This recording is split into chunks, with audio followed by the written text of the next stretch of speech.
जय हिंद साथियों, प्रारी मुंबई न्यूज़ से मैं जावेद शेख और इस वक्त हमारे साथ महाराष्ट्र प्रदेश कांग्रेस प्रवक्ता निजामुद्दीन राइन है और इनसे हम जानना चाहेंगे। सर, जिस तरह से बाबा सिद्दीकी ने आज रिज़ाइन दिया है उसको आप किस तरह से देख रहे हैं? देखिए, कोई मेरे लिए शॉक जैसी कोई खबर नहीं थी, क्योंकि पिछले 1 महीने से चल रहा था कि बाबा सिद्दीकी पार्टी छोड़ रहे हैं। लेकिन बीच में चूंकि उन्होंने खुद से मीडिया के सामने ये कहा था कि मैं नहीं जा रहा हूँ, खाली गलतफहमी फैलाई जा रही है, जब जाऊँगा तो बता दूँगा। तो आज उन्होंने ट्वीट करके रेजिग्नेशन भेजा। उससे कुछ नहीं फ़र्क पड़ता, क्योंकि राजनीति में इस तरह की घटनाएं होती हैं और जब इलेक्शन करीब आता है तो बहुत सारी चीज़ें आदमी को अपना देखना होता है। मैं ये समझता हूँ कि पक्ष को उससे कोई बहुत फ़र्क नहीं पड़ता। सर, जिस तरह से आज जो है 10 सालों से बीजेपी सरकार में है और जिस तरह से लोग जा रहे हैं, ऐसा तो पहले कभी नहीं हुआ था। अभी मिलिंद देवरा जी गए, बाबा सिद्दीकी गए, अभी कौन कौन जाएगा? तो आपका भी कुछ ऐसा इरादा है जाने का? नहीं, मैं तो कांग्रेस में हूँ और इंशाल्लाह कांग्रेस में ही रहूँगा। दूसरी चीज़ ये कि जो चीज़ें आपने अभी सवाल किया, वो आज आपको अगर ध्यान हो तो जब से बीजेपी आई है उन्होंने अपनी सरकारी संस्थाओं का दुरुपयोग करके राजनीतिक पार्टियों को तकलीफ़ दे रही हैं। उन्होंने सबसे पहले शरद पवार साहब के साथ कोशिश की थी, जब उसमें वो सक्सेस नहीं हुए तो उन्होंने सेकेंड इनिंग में शिवसेना को तोड़ा। शिवसेना तोड़ने के बाद उन्होंने फिर वापस एनसीपी को तोड़ा। तो ये जो चीज़ें हो रही हैं, ये ईडी, सीबीआई और इनकम टैक्स के डर के मारे या लोगों को उस जाल में फंसा के धोखा दे के सरकारी एजेंसियों का दुरुपयोग करके लोगों को ले जाया जा रहा है। तो कांग्रेस के लिए ये कोई बहुत बड़ी बात नहीं है, क्योंकि बाबा सिद्दीकी हमारे कोई आमदार खासदार नहीं थे। 10 साल पहले वो आमदार थे, लेकिन हमारे पार्टी के एक अच्छे नेता थे, सीनियर नेता थे, और उन्होंने अपने राजनीतिक जीवन को कांग्रेस के साथ निकाला। ये दुर्भाग्यपूर्ण है कि वो पक्ष छोड़ कर गए, लेकिन उससे पक्ष को कोई फ़र्क नहीं पड़ता, क्योंकि राजनीति में लोगों का आना जाना लगा रहता है। राजनीति जब तक विचारधारा की रहेगी, क्योंकि आज कांग्रेस आज भी अपने विचारधारा पर है और कांग्रेस विचारधारा की राजनीति करती है।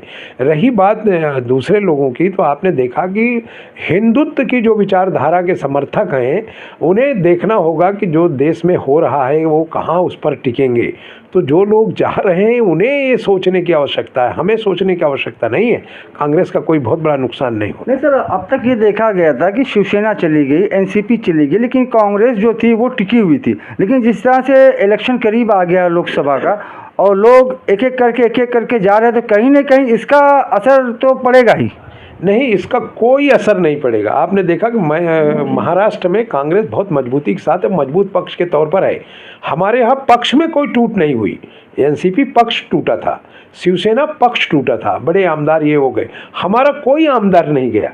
ये जो लोग 2 लोग या 3 लोग जो भी गए हैं, ये वो लोग हैं जो 10 साल पहले आमदार या खासदार रहे होंगे। इन 10 सालों में उन्होंने कांग्रेस के लिए कुछ नहीं किया है कि 10 साल में उनके जाने से कोई फ़र्क पड़ता। तो रही बात पक्ष में, तो पक्ष ने उन्हें बहुत कुछ दिया। बाबा सिद्दीकी साहब को तो अभी रिसेंट जो तेलंगाना का चुनाव हुआ उसकी स्क्रीनिंग कमेटी के मेंबर थे। उसके पहले कर्नाटका के चुनाव में उनके ऊपर बड़ी जवाबदारी थी। उससे पहले अलग अलग जगहों पर बड़ी जिम्मेदारियाँ पार्टी ने उनको दिया है। वो क्यों गए यही अभी तक समझ में नहीं आई, क्योंकि उन्होंने जो ट्वीट किया है उसमें उन्होंने ये लिखा नहीं कि मुझे क्या कष्ट था पक्ष ने उनके साथ, क्योंकि उनके खड़गे साहब के साथ व्यक्तिगत संबंध थे, मुंबई कांग्रेस के अध्यक्षा के साथ उनके बहुत अच्छे संबंध, कल तक परसों तक उनकी रोज चर्चा होती रही। तो ये एक तरह का उनकी अपनी सोच हो सकती है कि उन्हें जाने नहीं जाने से क्या फ़ायदा होगा, लेकिन पक्ष में इस तरह की कोई चर्चा नहीं है। ना पक्ष का इस तरह का कोई नेटवर्किंग का नुकसान है, ना पक्ष का कोई आमदार गया है, ना पक्ष का कोई बड़ा नेता गया है कि जो पार्टी के लिए कोई लाश करे। सर, मेरा एक आखिरी सवाल है, जिस तरह से लोकसभा का इलेक्शन करीब है, तो इंडिया गठबंधन में किस तरह सीट का महाराष्ट्र में किस तरह का बंटवारा हुआ है, कहाँ तक ये कामयाबी मिलेगी आप लोगों को? देखिए, बहुत अच्छी कामयाबी मिलेगी और 48 की 48 सीटों पर इंडिया गठबंधन महाराष्ट्र में बड़ी ताकत के साथ चुनाव लड़ेगा और बड़े पैमाने पे जीत होगी, जितना हम सोच नहीं सकते उससे ज़्यादा।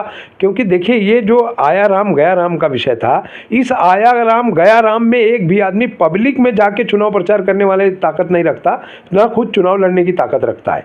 और जो गए हैं वो चुनाव हार कर गए हैं। ऐसा नहीं है कि उन्होंने पक्ष से इस्तीफा दिया तो वो खासदार थे, पद से इस्तीफा दिया तो वो मंत्री थे या थे।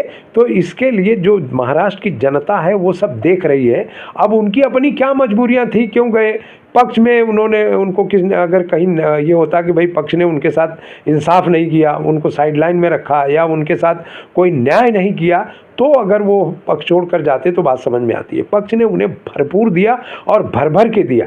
मैं समझता हूँ कि दोनों परिवार जो अभी जल्दी में पक्ष छोड़ा है, इन दोनों परिवारों को बड़े पैमाने पे कांग्रेस ने इलेक्टोरल रोल पॉलिटिक्स भी दिया है और संगठन के में भी पूरी ताकत दिया है। इसलिए वो ये नहीं कह सकते कि कांग्रेस ने उनके साथ किसी तरह का कोई धोखा किया, बल्कि पक्ष में उन्हें रहना चाहिए था, क्योंकि आज संघर्ष का दौर है, ऐसा लोगों को लगता है। लेकिन मैं समझता हूं कि संघर्ष का दौर नहीं, बल्कि ये कांग्रेस का दौर आ रहा है कि आज जनता पूरी ताकत के साथ, जब राहुल गांधी इस देश में न्याय मांगने निकले हो और एक एक सभाओं में 10-10 लाख लोग जुट रहे हो, उनकी यात्राओं में अपार भीड़ उमड़ रही हो, ऐसे में अगर कोई नेता जाता है तो वो जो है अपने पैर पर कुल्हाड़ी मार रहा है, और वो उनको बचाना है, क्या करना है, वो क्या कर रहे हैं, ये उनका अपना विषय हो सकता है, ये पक्ष का कोई विषय नहीं। धन्यवाद आपका। तो अभी आपने देखा कि हमारे साथ मुंबई कांग्रेस प्रवक्ता निजामुद्दीन राइन थे। इन्होंने कहा कि आया राम गया राम से कांग्रेस को या इंडिया गठबंधन को कोई फर्क नहीं पड़ता। महाराष्ट्र की 48 सीटों पर